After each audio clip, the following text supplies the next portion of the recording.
लिए lines angles chapter से question को सॉल्व करूंगा। यह लेक्चर नंबर 6 है और क्वेश्चन गैलरी पार्ट 2 है। क्वेश्चन गैलरी पार्ट 1 में और लेक्चर नंबर 5 में हमने क्वेश्चन नंबर 5 तक सॉल्व किया था। आज क्वेश्चन नंबर 6 से मैं सॉल्व करूंगा। क्वेश्चन नंबर 6 को हमने बोर्ड पर लिख लिया है।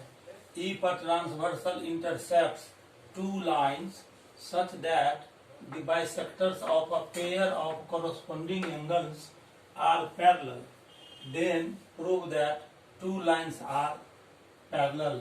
इसका मतलब ये हुआ कि देखिए टू लाइंस को कोई ट्रांसवर्सल इंटरसेक्ट करता है और वन पेयर कोरोस्पोंडिंग एंगल का बाइसेक्टर पैरेलल है, तो आपको ये प्रूव करना है कि जो टू गिवन लाइंस है वह भी आपस में पैरेलल होगा। तो इसका पहले हम फिगर ड्रॉ करेंगे। तो फिगर ड्रॉ करते हैं। देखिए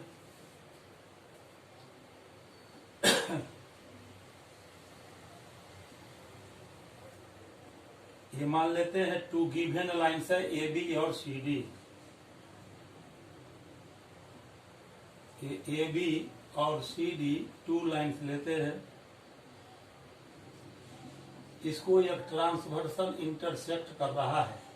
इस ट्रांसवर्सल का नाम हम ई एफ लेते हैं। जो ए बी को, ये जो ट्रांसवर्सल ई एफ है वो ए बी को जी पॉइंट पर इंटरसेक्ट कर रहा है और सी डी को एच पॉइंट पर इंटरसेक्ट कर रहा है। अब यहाँ पर टू पेयर कोरोस्पोंडिंग एंगल हो गया BGE और DHG। ये टू पेयर कोरोस्पोंडिंग एंगल्स है। इस टू पेयर कोरोस्पोंडिंग एंगल्स का हम बाइसेक्टर ड्रॉ करेंगे। यहाँ पर हम बाइसेक्टर ड्रॉ कर रहे हैं। इस बाइसेक्टर को हम GL नाम देते हैं। ये GL हो गया और यहाँ पर एक बाइसेक्टर ड्रॉ करेंगे दूसरा कोरोस्पोंडिंग एंगल का, इसको M मान लेते हैं।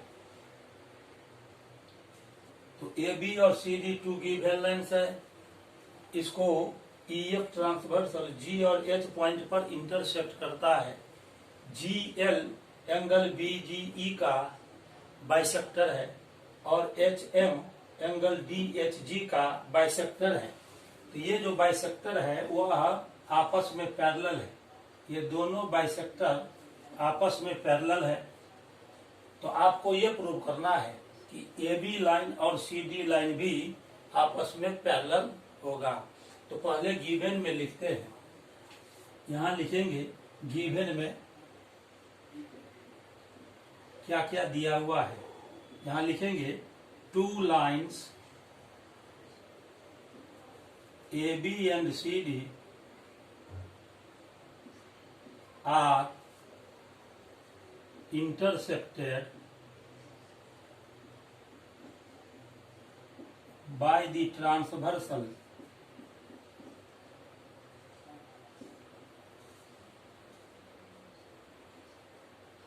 EF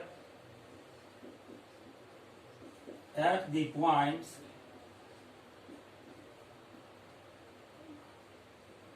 C and H respectively।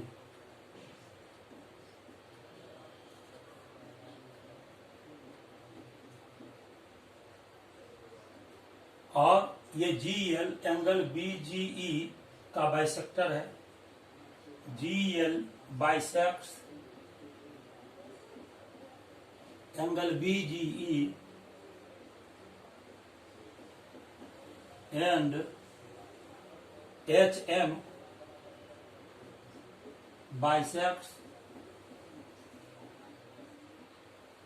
Angle DHG।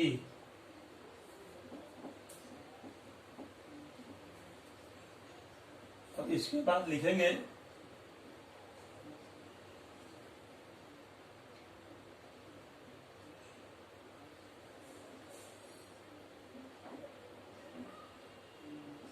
also GL is parallel to HM. GL is parallel to HM. ये कोरोस्पोंडिंग एंगल का जो वन पेयर जो कोरोस्पोंडिंग एंगल है उसका बाइसेक्टर GL और HM ये दोनों पैरेलल है। तो क्या प्रूव करना है? प्रूव करना है कि AB और CD ये दोनों पैरेलल होगा। AB और CD पैरेलल है। To prove AB parallel to CD। अब देखिए इसको हम प्रूफ करेंगे, प्रूफ में चलेंगे। अब यहाँ पर ये दिया हुआ है कि GL एंगल BGE को बाइसेक्ट करता है और HM एंगल DHG को बाइसेक्ट करता है। लिखेंगे since GL bisect BGE, GL bisect angle BGE। ये GL एंगल BGE को बाइसेक्ट करता है, मतलब ये दोनों पार्ट इक्वल होगा। Therefore angle BGL, therefore angle ये angle BGL is equal to angle EGL। ये दोनों पार्ट इक्वल है, इसका मतलब ये हुआ कि ये जो पूरा एंगल है BGE इस दोनों में से प्रत्येक पार्ट से दुगुना होगा, उसका ट्वाइस होगा, क्योंकि ये दोनों पार्ट इक्वल है। देयरफॉर हम लिख सकते हैं कि angle BGE is equal to twice of angle EGL। इसको फर्स्ट मान लेंगे, इसको हमने फर्स्ट मान लिया। अब देखिए HM एंगल DHG को बाइसेक्ट करता है HM, तो फिर लिखेंगे यहाँ HM बाइसेक्ट एंगल DHG। इसका मतलब ये हुआ कि एंगल DHM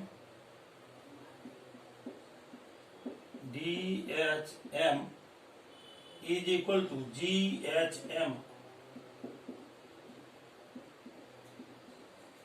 अब ये दोनों पार्ट फिर यहाँ इक्वल हुआ, इसका मतलब कि पूरा एंगल DHG ये जो पूरा एंगल है इस दोनों पार्ट से प्रत्येक पार्ट से डबल होगा।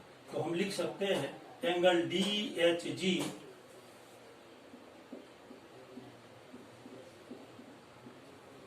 Is equal to twice of angle GHM।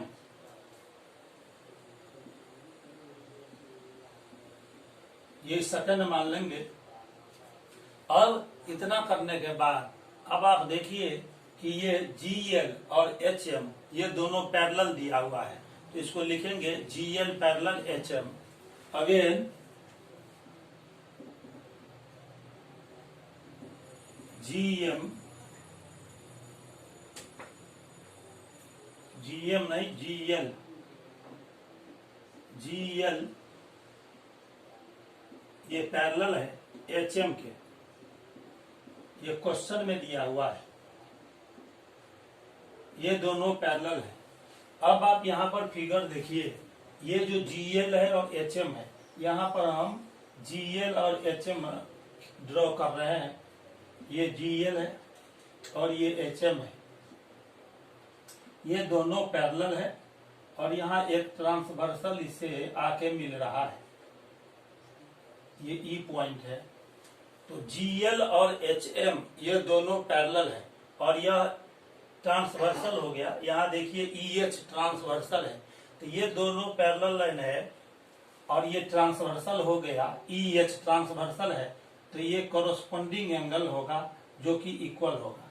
क्योंकि आप जानते हैं टू पैरेलल लाइंस को कोई ट्रांसवर्सल इंटरसेक्ट करता है तो कोरोस्पोंडिंग एंगल्स इक्वल होता है। इसीलिए हम लिख सकते हैं therefore angle EGL is equal to angle GHM। ये इक्वल इसीलिए हुआ क्योंकि ये दोनों लाइन पैरेलल दिया हुआ है GL HM और ये कोरोस्पोंडिंग एंगल्स का पेयर है। Pair of equal corresponding angles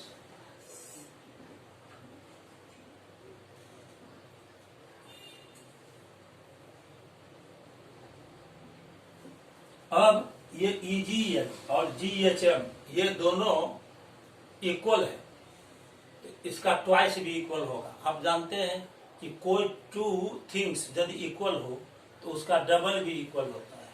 तो यहाँ पर EGL और GHM इक्वल है, इसीलिए हम दोनों तरफ 2 से मल्टीप्लाई कर दें तो वह भी इक्वल होगा। Twice of angle EGL is equal to twice of angle GHM। अब हम इसके बाद आगे बढ़ेंगे और तब देखेंगे कि कैसे AB और CD पैरेलल आ जाता है।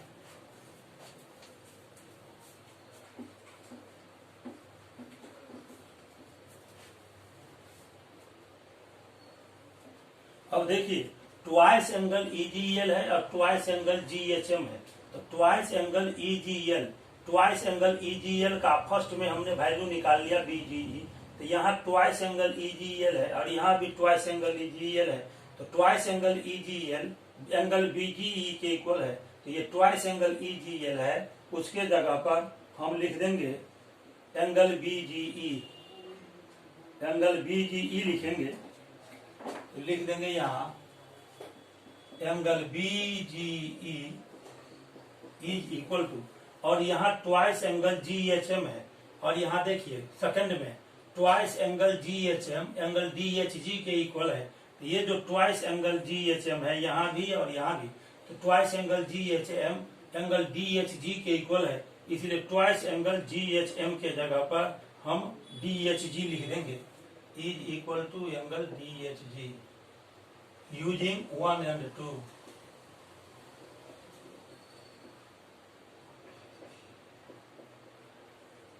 अब यहाँ जो ये फिगर दिया हुआ है इसमें ABCD है और EF ट्रांसवर्सल है। अब आप देखिए ये फिगर हम ड्रॉ कर रहे हैं, इसे ये AB है और ये CD हो गया, ये ट्रांसवर्सल है EF और ये G पॉइंट है, यहाँ H पॉइंट है। अभी हमने लाया कि एंगल BGE ये एंगल और DHG एंगल DHG ये दोनों एंगल, ये एंगल और ये एंगल यहाँ पर इक्वल आ गया। ये दोनों एंगल कैसा एंगल है?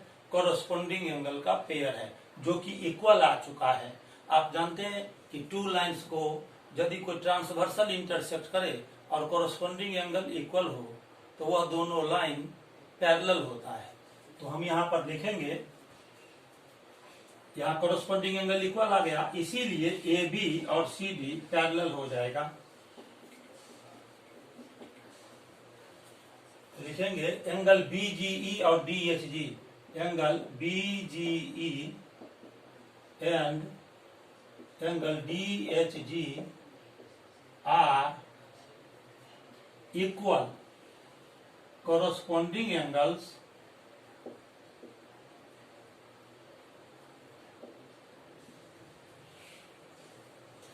with respect to WRT जो हम लिखते हैं या शॉर्ट में, इसका मतलब हुआ with respect to the lines AB and CD, with respect to the lines AB and CD। AB और CD लाइन के संदर्भ में ये दोनों इक्वल कॉरस्पॉन्डिंग एंगल आ गया, और इक्वल यदि हो जाए कॉरस्पॉन्डिंग एंगल्स तो दोनों लाइन पैरेलल होता है। इसीलिए हम लिख सकते हैं AB पैरेलल CD। इस प्रकार से अभी हमने ये प्रूव कर दिया कि ये AB लाइन और ये CD लाइन दोनों पैरेलल है। अब क्वेश्चन नंबर 6 को सॉल्व करने के बाद अब हम क्वेश्चन नंबर 7 को बोर्ड पर लिखेंगे और फिर तब उसे सॉल्व करेंगे। तो आइए अब हम क्वेश्चन नंबर 7 को बोर्ड पर लिखेंगे।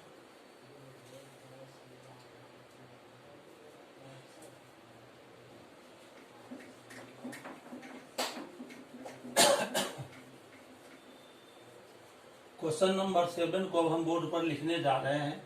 अपना ध्यान बोर्ड पर आप बनाए रखिए ताकि समझने में आपको आसानी हो, और वीडियो वॉच करते समय आप इसे जूम कर लेंगे और ईयरफोन अपना इस्तेमाल करेंगे, अच्छी तरह से आपको समझ में आ जाएगा।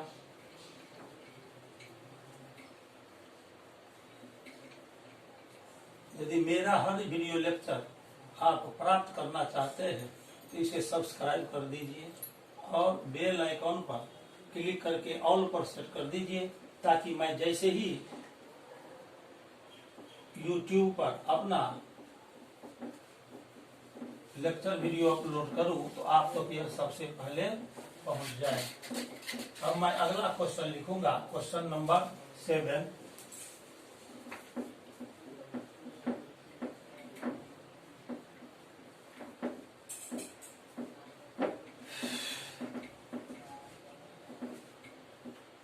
मेरा कोशिश है कि लॉकडाउन के समय में आपको घर बैठे मैथ की तैयारी मिल सके, और यदि आपके रिलेशन में या फ्रेंड सर्किल में और भी स्टूडेंट क्लास 9 के हों तो उसे भी मेरा लेक्चर वीडियो शेयर कर दीजिए, ताकि उन्हें भी मैथ की तैयारी में मदद मिल सके। अब 7 क्वेश्चन नंबर हम बोर्ड पर लिखने वाले हैं। अब देखिए क्वेश्चन नंबर 7। क्वेश्चन नंबर 7 को बोर्ड पर लिखेंगे। क्वेश्चन नंबर 7 है, in the figure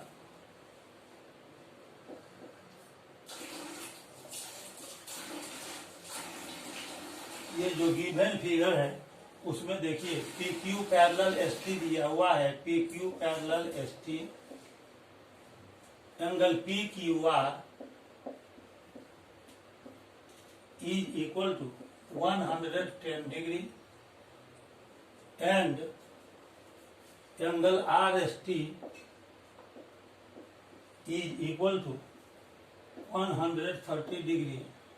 Then find angle QRS। ये फिगर दिया हुआ है यहाँ।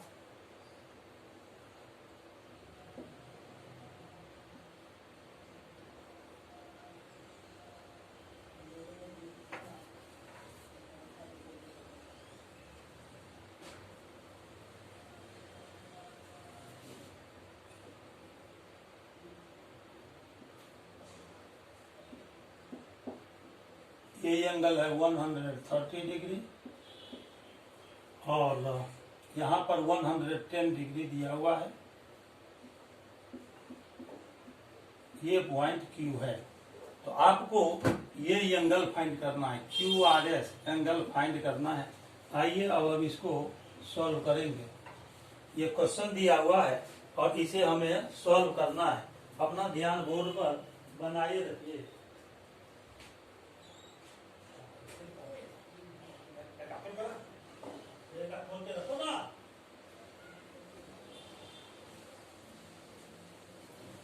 अब देखिए ये क्वेश्चन दिया हुआ है। इस फिगर में ये दिया हुआ है कि P Q parallel S T, P Q S T के पैरेलल है। पहले लिखेंगे कि P Q parallel S T है और ये एंगल 110 डिग्री है, यहाँ पर ये एंगल 130 डिग्री है। आपको ये एंगल फाइंड करना है। इसमें कंस्ट्रक्शन लेना पड़ेगा।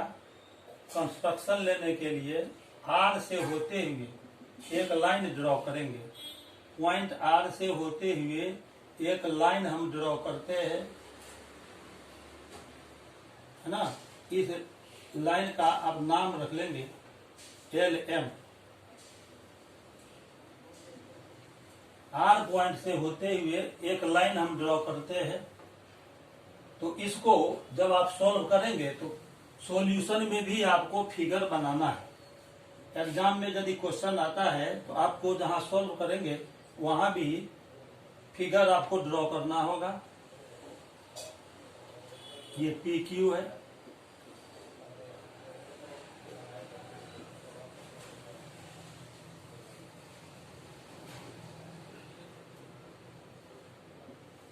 और ये एस टी है।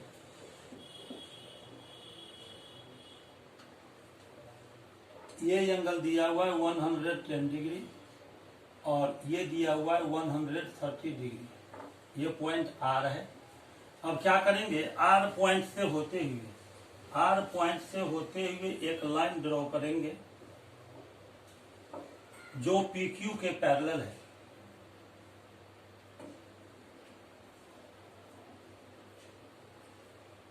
इस लाइन का नाम हम एल एम रख लेते हैं। यहां पर हमने क्या किया कि ये एंगल आर से होते हुए एक लाइन एल एम ड्रॉ किया जो पी क्यू के पैरेलल है। तो लिखेंगे यहां पर drawing a line L M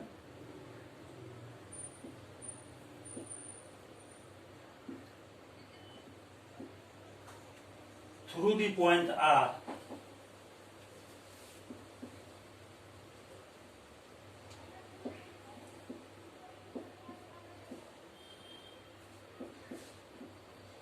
which is parallel to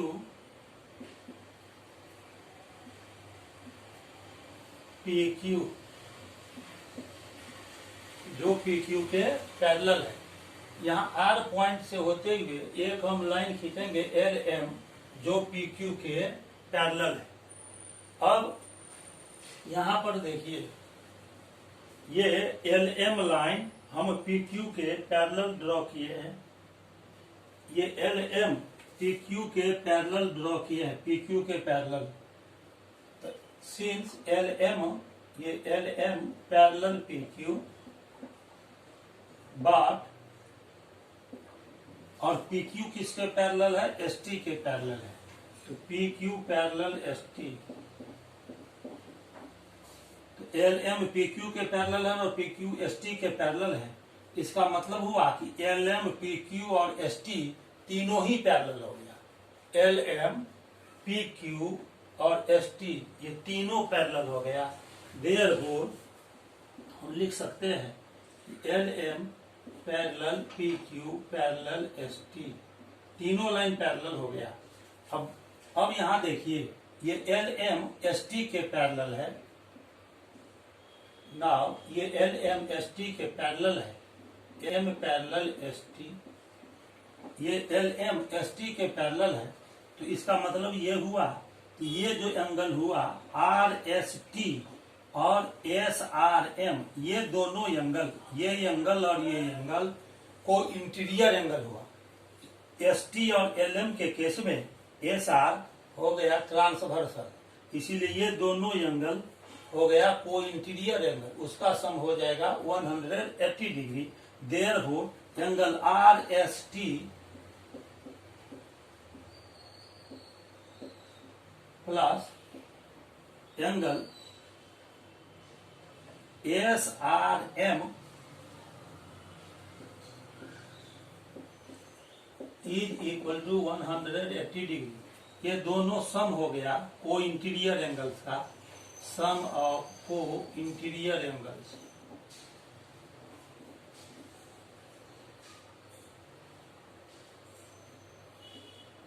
आप जानते हैं कि यदि दो पैरेलल लाइन को कोई ट्रांसवर्सल इंटरसेक्ट करता है तो को इंटीरियर एंगल का सम 180 डिग्री होता है। अब यहाँ पर जो एंगल आर एस टी है ये है 130 डिग्री, तो आर एस टी के जगह पर हम रख देंगे 130 डिग्री। 130 डिग्री और प्लस ये एंगल आ गया S R M is equal to 180 degree. इसके बाद देखिए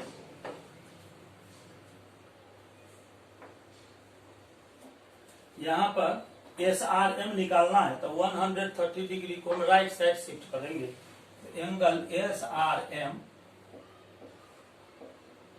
इज इक्वल टू 180 डिग्री और 130 डिग्री राइट साइड आ जाएगा, तो 180 डिग्री और माइनस 130 डिग्री तो आ गया 50 डिग्री। इस तरह से हम यहाँ पर एंगल SRM ये एंगल हमने निकाल लिया 50 डिग्री। अब देखिए LM पैरेलल है PQ के, अगेन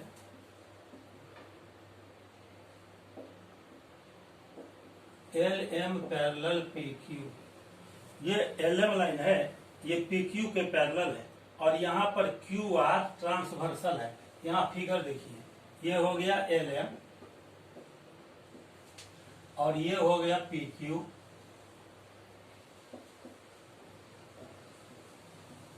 यहाँ पर ट्रांसवर्सल है QR, ये QR ट्रांसवर्सल है। LM और PQ के लिए QR हो गया ट्रांसवर्सल। तो ये जब ट्रांसवर्सल यहाँ पर हुआ तो यहाँ गौर करने वाली बात है कि एंगल PQR ये एंगल और एंगल QRM ये जो एंगल है ये दोनों अल्टरनेट एंगल्स का पेयर है। तो दो पैरेलल लाइन को जब ट्रांसवर्सल इंटरसेक्ट करता है तो अल्टरनेट एंगल इक्वल होता है। इसीलिए हम लिख सकते हैं कि एंगल PQR और QRM ये दोनों इक्वल होगा। Therefore angle QRM is equal to angle PQR। ये कैसा एंगल है? ये दोनों अल्टरनेट एंगल है, pair of equal alternate angles. ALT लिखकर डॉट देंगे, इसको अल्टरनेट पढ़ते हैं, अल्टरनेट एंगल्स। अब ये जो QRM है, यहाँ फिगर में देखिए, ये जो QRM है इसको हम लिख सकते हैं QRS प्लस एंगल SRM, ये हम लिख सकते हैं। यहां से एक लाइन ऐसे RS आया है, RS, तो ये पूरा जो एंगल है इसको हम लिख सकते हैं एंगल QRS और प्लस एंगल SRM। तो ये जो QRM है इसके जगह पर हम लिखेंगे angle QRS plus angle SRM। ये हमने किसके जगह पर लिखा? QRM के जगह पर। और यहाँ पर ये एंगल PQR दिया हुआ है 110 डिग्री, ये है 110, एंगल PQR 110 डिग्री है, तो यहाँ 110 डिग्री लिख देंगे। अब देखिए एंगल QRS प्लस SRM, हमने यहाँ पर 50 डिग्री फाइंड कर लिया है SRM का वैल्यू। SRM के जगह पर 50 डिग्री लिख देंगे, ये हो जाएगा 110 degree. Therefore angle QRS is equal to 110 degree और ये इधर आएगा, हो जाएगा माइनस 50 डिग्री। इस तरह से 60 डिग्री आ गया। तो ये जो QRS है इसका वैल्यू 60 डिग्री आ गया, ये आंसर हो गया। हमने अभी एंगल QRS का वैल्यू फाइंड कर लिया है। तो इस प्रकार से क्वेश्चन नंबर 7 को अभी हमने सॉल्व कर दिया है। अब क्वेश्चन नंबर 8 हम बोर्ड पर लिखेंगे और उसे सॉल्व करेंगे। अब देखिए क्वेश्चन नंबर 8 को हम बोर्ड पर लिखने जा रहे हैं।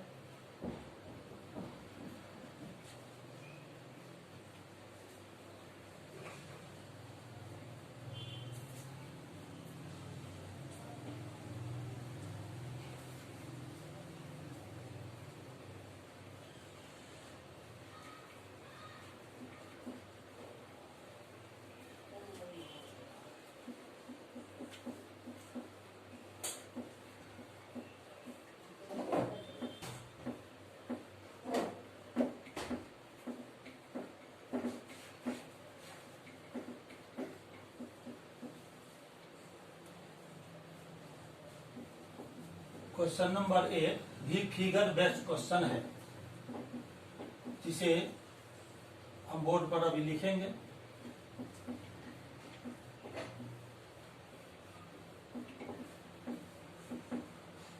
अब देखिए क्वेश्चन नंबर 8। क्वेश्चन नंबर 8 है,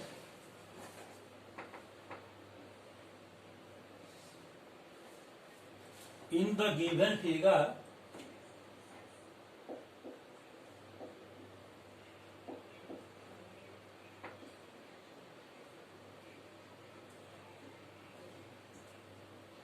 PQ and RS, अभी हम फिगर भी बनाने वाले हैं, are two mirrors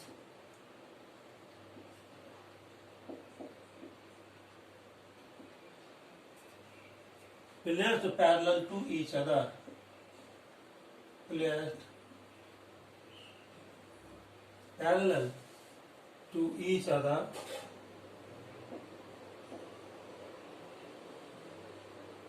an incident ray AB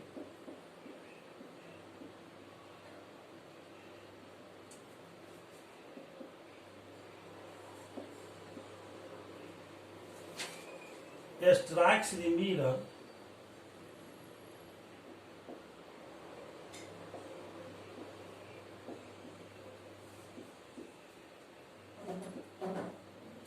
PQ at B.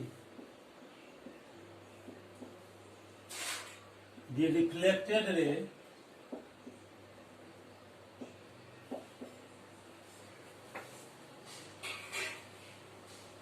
moves along the path BC.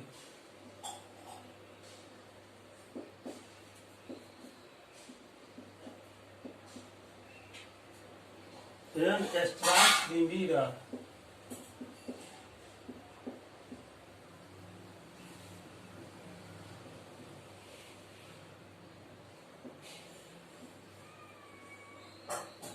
RS at T.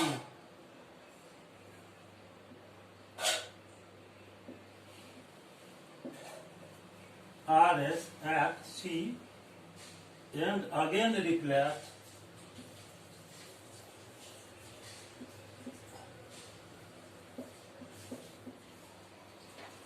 back along CD. Prove that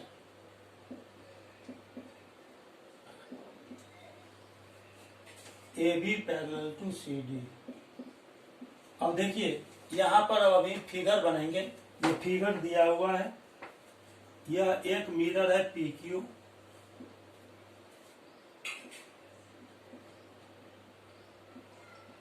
और दूसरा एक मिरर है, यह है RS।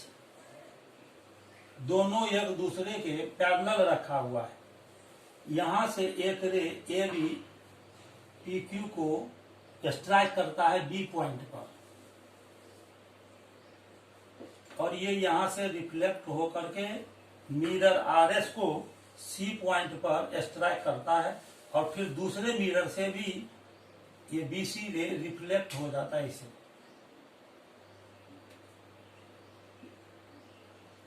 ये दोनों मिरर है PQ और RS, ये दोनों मिरर है जो एक दूसरे के पैरेलल है। अब इस फिगर में यह दिया हुआ है कि PQ और RS एक दूसरे के पैरेलल है, और यहां पर एक बात देखिए, ये AB मिरर PQ को B पॉइंट पर स्ट्राइक करने के बाद BC डायरेक्शन में रिफ्लेक्ट होता है, और दूसरा मिरर RS को C पॉइंट पर स्ट्राइक करता है। C से फिर ये BC रे CD डायरेक्शन में रिफ्लेक्ट हो जाता है। आपको यह प्रूव करना है कि ये PQ मिरर और RS मिरर यदि पैरेलल है तो AB और CD भी पैरेलल होगा, ये आपको प्रूव करना है। तो सबसे पहले हम इसमें लिखेंगे कि गिवन में mirror p Q parallel r s, mirror p q and r s are parallel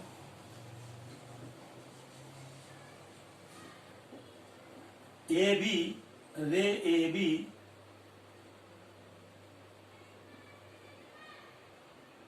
strikes PQ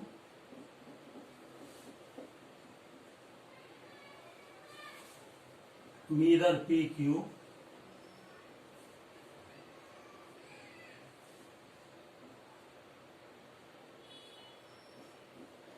at B and reflects along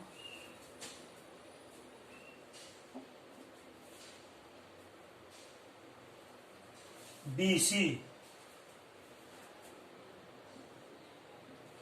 अब ये जो BC है वो RS को C पॉइंट पर स्ट्राइक करता है। रे BC strikes the mirror RS at the point C and reflects along CD। ये आपको गिवन में लिखना है और फिर से यहां पर हम फिगर बनाएंगे। ये PQ मिरर है,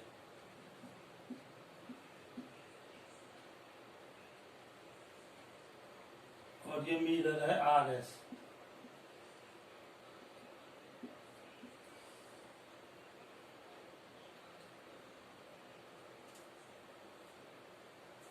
यहां से एक रे ऐसे AB स्ट्राइक कर रहा है, फिर रिफ्लेक्शन के बाद यहाँ पर C पॉइंट पर आता है, फिर यहाँ से ये रिफ्लेक्ट हो जाता है CD डायरेक्शन में, है ना।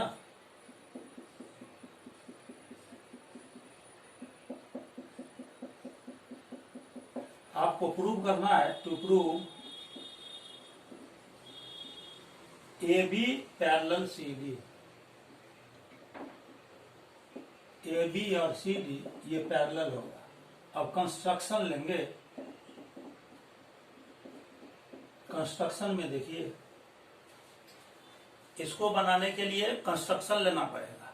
कंस्ट्रक्शन में हम क्या करेंगे, ये जो B पॉइंट है मिरर PQ के रिफ्लेक्टिंग सरफेस पर, यहां से एक नॉर्मल ड्रॉ करेंगे। नॉर्मल मतलब परपेंडिकुलर, यहां से एक परपेंडिकुलर ड्रॉ करेंगे, और C पॉइंट है मिरर RS पर, यहां से भी एक परपेंडिकुलर ड्रॉ करेंगे। ये मान लेते हैं BL और ये मान लेते हैं BM। इस तरह से हमने नॉर्मल ड्रॉ कर दिया, परपेंडिकुलर ड्रॉ कर दिया दोनों मिरर के रिफ्लेक्टिंग सरफेस पर, यहाँ पर B पर और यहाँ से Q पर। ये कंस्ट्रक्शन में अभी हम लिखेंगे। तो कंस्ट्रक्शन में हम अभी लिखेंगे कि ड्राइंग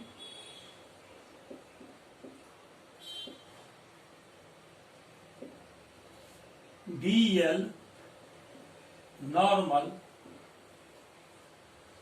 नॉर्मल मतलब perpendicular to mirror BC, to mirror PQ and drawing CM normal to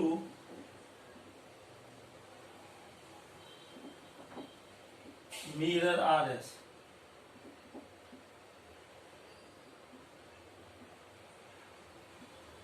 ये कंस्ट्रक्शन में लेना पड़ेगा। अब देखिए इसको हम कैसे प्रूव करते हैं। कंस्ट्रक्शन के बाद प्रोसेस देंगे, प्रूव करेंगे। आप जानते हैं लॉज ऑफ रिफ्लेक्शन, आपने फिजिक्स में पढ़ा है। उसमें आपने पढ़ा है कि एंगल ऑफ इंसिडेंस और एंगल ऑफ रिफ्लेक्शन इक्वल होता है। एंगल ऑफ इंसिडेंस किसको कहते हैं? तो नॉर्मल और इंसिडेंट रे के बीच का एंगल ऑफ इंसिडेंस कहलाता है, और नॉर्मल और रिफ्लेक्टेड रे के बीच का एंगल ऑफ रिफ्लेक्शन कहलाता है। तो लॉज ऑफ रिफ्लेक्शन में आपने पढ़ा है फिजिक्स में कि एंगल ऑफ इंसिडेंस और एंगल ऑफ रिफ्लेक्शन दोनों इक्वल होता है।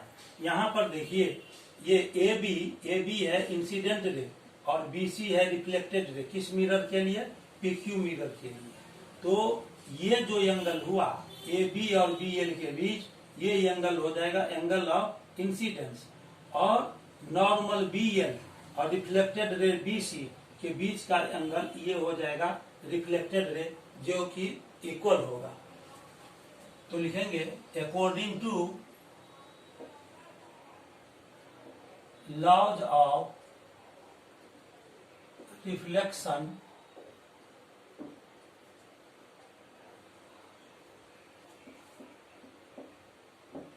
of light, angle of incidence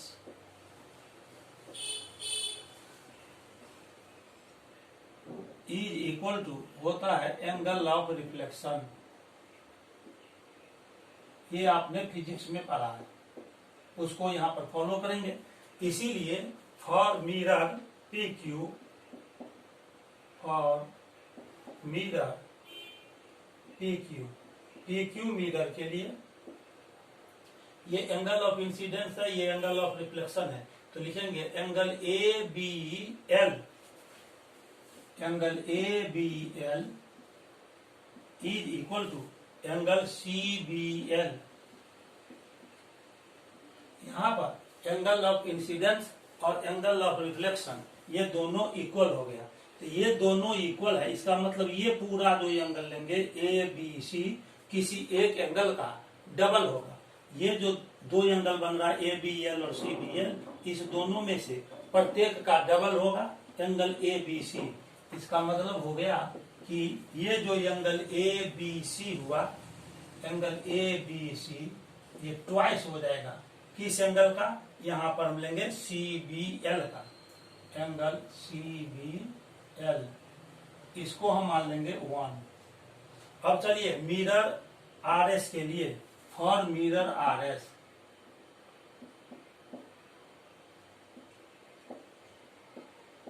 यहां पर देखिए मिरर RS के लिए ये BC इंसिडेंट रे हो गया और CD रिफ्लेक्टेड रे हुआ। तो यहाँ भी ये जो नॉर्मल है CM, ये इंसिडेंट रे, उसके बीच का एंगल लेंगे, ये बीच का एंगल लेंगे तो ये हो जाएगा एंगल ऑफ इंसिडेंस, और नॉर्मल CM और रिफ्लेक्टेड रे CD के बीच का एंगल लेंगे तो ये हो जाएगा एंगल ऑफ रिफ्लेक्शन। ये दोनों इक्वल होगा। तो angle BCM, angle BCM is equal to angle DCM। इसका मतलब हुआ कि ये पूरा एंगल BCM का डबल होगा। तो हम लिख सकते हैं कि angle BCD is equal to twice of angle BCM। इसको हम सेकंड मान लेंगे। ठीक है, यहां तक आपको समझ में आ गया होगा। अब देखिए, आप जानते हैं कि यदि टू पैरेलल लाइन है तो उस दोनों पैरेलल लाइन पर जो परपेंडिकुलर हम ड्रॉ करते हैं वह भी आपस में पैरेलल होता है। तो हम लिखेंगे since the perpendiculars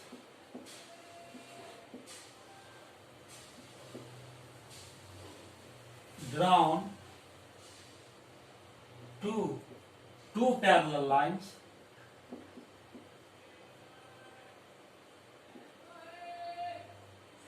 are also parallel to each other.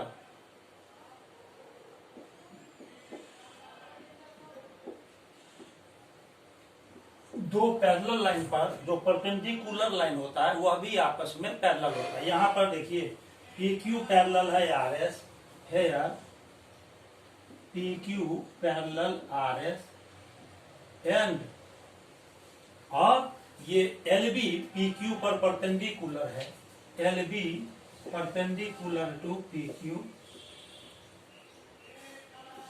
इसके बाद ये C M perpendicular to R S,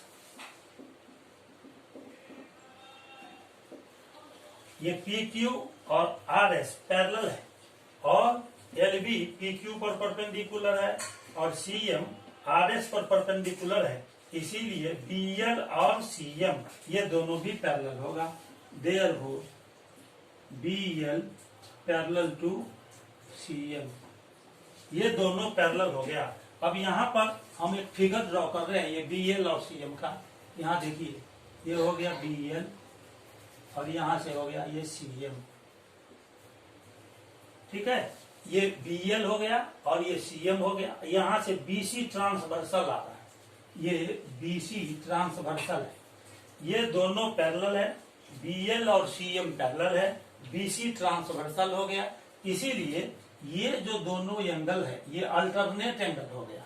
तो दोनों पैरेलल लाइन को जब ट्रांसवर्सल इंटरसेक्ट करता है तो अल्टरनेट एंगल का पेयर इक्वल होता है, इसीलिए angle C B L, therefore हम लिख सकते हैं angle C B L is equal to angle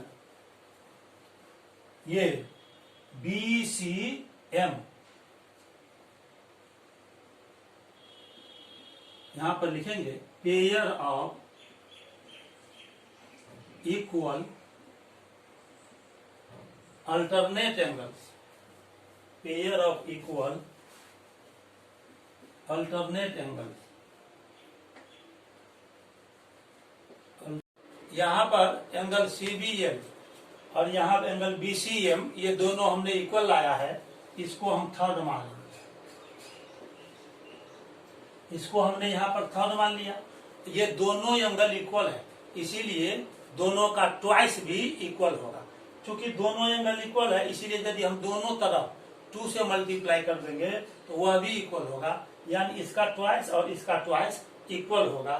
तो अब हम ये जो थर्ड लाए हैं इसमें दोनों तरफ 2 से मल्टीप्लाई कर देंगे। बाकी भाग जो है ये हम अभी इस लेफ्ट साइड आपको बताने जा रहे हैं।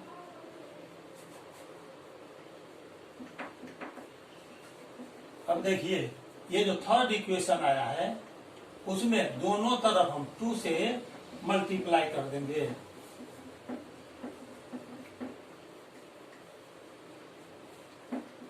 लिखेंगे multiplying both sides of 3 by 2।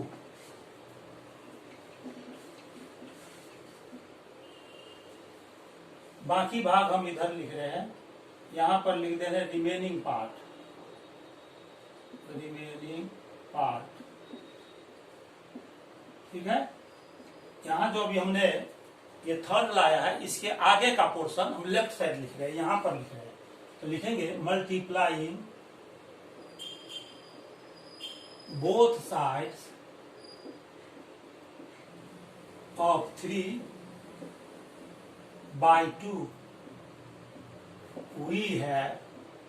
Third जो आया है उसमें दोनों तरफ 2 से मल्टीप्लाई कर देंगे तो हो जाएगा twice angle C B L, twice angle C B L is equal to twice angle B C M. और यहां देखिए twice angle C B L का वैल्यू हमने यहां पर फर्स्ट में फाइंड कर लिया है, वो है एंगल ए बी सी। तो twice angle C B l के जगह पर ए बी सी लिख देंगे, यहां पर लिखेंगे angle A B C is equal to, और twice angle B C m का भी वैल्यू सेकंड में निकाला है जो कि एंगल बी सी डी है। तो यहाँ twice angle B C M के जगह पर लिख देंगे एंगल बी सी डी। ये जो एंगल ए बी सी है और बी सी डी है, अब यहाँ पर ध्यान दीजिए, यहाँ पर ये ए बी है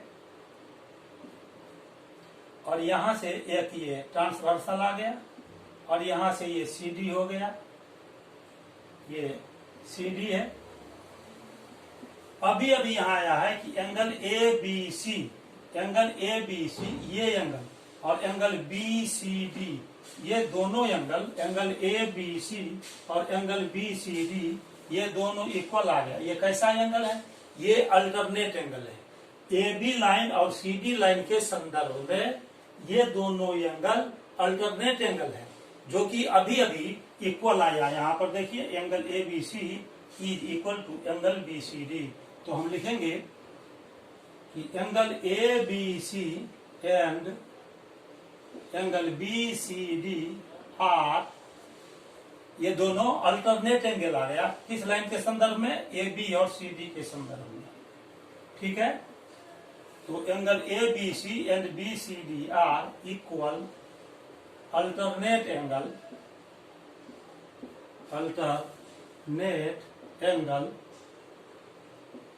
with respect to the line। WRT का मतलब with respect to the lines AB and CD।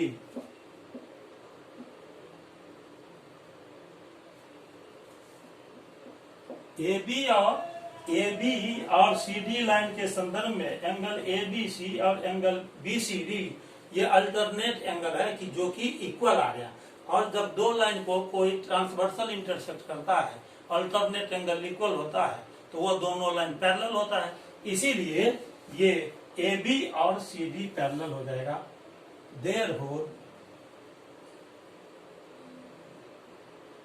AB is parallel to CD, ये प्रूव्ड हो गया। इस प्रकार से अभी हमने क्वेश्चन नंबर 8 को सॉल्व किया है। अब आज के लेक्चर में बस इतना ही। मैं अपने अगले लेक्चर में आपसे फिर मिलूंगा। मेरा अगला लेक्चर होगा NTSC और ओलंपियाड लेवल का, जिसमें मैं हॉट्स क्वेश्चन को सॉल्व करूंगा। मैं अपने YouTube चैनल कर्न्स मैथमेटिक्स लेक्चर पर क्लास 9 के लिए, क्लास 10 के लिए और NTSC ओलंपियाड लेवल के लिए भी मैथ सब्जेक्ट में लेक्चर वीडियो अपलोड करता हूं। यदि आप चाहते हैं कि मेरा लेक्चर वीडियो आपको पहले मिल सके और मैथ सब्जेक्ट में आपकी तैयारी हो सके, तो आप बेल आइकन को क्लिक करके इसे हमेशा ऑल पर सेट कर दीजिए, ताकि मैं जैसे ही YouTube चैनल पर लेक्चर वीडियो पोस्ट करूं तो आपको सबसे पहले मिल सके। साथ ही साथ इसे आप अपने फ्रेंड सर्किल में, रिलेशनशिप में भी शेयर कर दीजिए, ताकि यदि उनके घर में भी 9 क्लास के लिए, 10th क्लास के लिए या फिर CBSE ओलंपियाड लेवल के लिए तैयारी करने वाले स्टूडेंट हो, तो उन्हें मैथ सब्जेक्ट में मदद मिल सके। तब तक के लिए बहुत बहुत धन्यवाद। Thank you very much.